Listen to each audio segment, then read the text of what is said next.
মন্ত্রী মহোদয়, এই যে চট্টগ্রাম বন্দরের একটা বড় জায়গা হচ্ছে বহির্নগর, যেখানে বছরে 12 কোটি টন পণ্য খালাস হয়, এটা চোখের আড়ালে থেকে যাওয়ার কথা।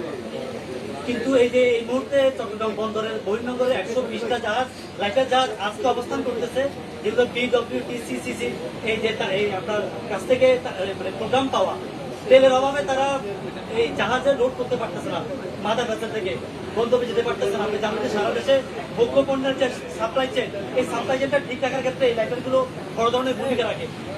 আপনার তরফ থেকে কোনো হস্তক্ষেপ মানে থাকবে কিনা যে লাইটার জাহাজগুলো যেন পদ্মা মেঘনা যমুনা থেকে প্রতিদিন মেরিন সেক্টরে 50 টন করে তারা তেল পায়, 150 টন পায়, এটা প্রয়োজনের তুলনায় অনেক কম। কাজে এই জায়গায় একটু আপনার হস্তক্ষেপ অনেকে আশা করেন। হস্তক্ষেপকে আমার অনুরোধ রয়েছে, জ্বালানি মন্ত্রণালয়কে আমরা ডিমান্ড দিয়েছি। কালকে যেটা বলেছেন, আপনারা সরবরাহ পর্যাপ্ত আছে, কিন্তু সংকট এখানে এবং মাঝখানে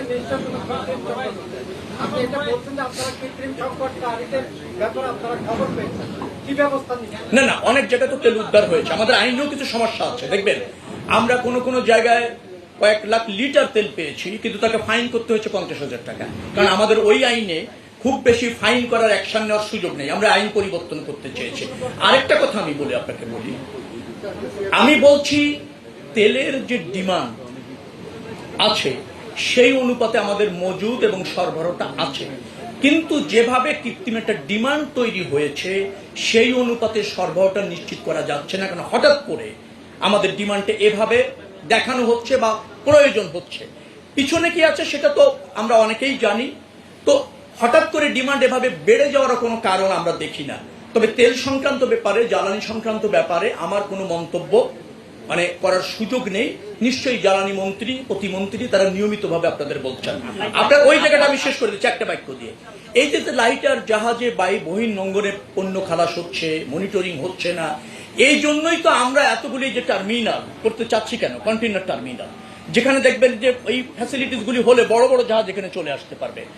আপনি কালকে মনে হয় বে টার্মিনাল 1, 2, 3 দেখছিলাম, সেখানে কিন্তু মাদার ভেসেল অনেকে চলে আসতে পারবে। এই ধরনের কিন্তু সুযোগ আছে, যার জন্য আমরা বহির্নোঙরে এত জাহাজ না রেখে একেবারে কাছাকাছি নিয়ে আসার চেষ্টা করছি। এই সমস্ত ডেভেলপমেন্টগুলি যদি পোর্টে হয়, বিশেষ করি, তাহলে দেখবেন যে বহির্নোঙরে জাহাজ কমছে, জাহাজগুলি এখানে চলে আসছে।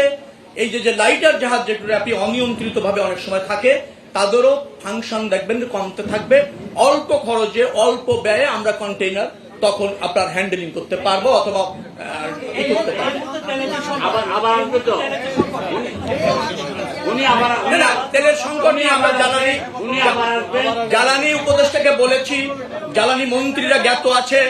আমাদের যে সমস্ত জায়গায় তেলের প্রয়োজন আমরা জ্ঞাত করেছি, এবং আমরা সেখান থেকে দাপ্তরিকভাবে বা মন্ত্রণালয় কেন্দ্রিক যে ডিমান্ড আছে সেটা পাচ্ছি।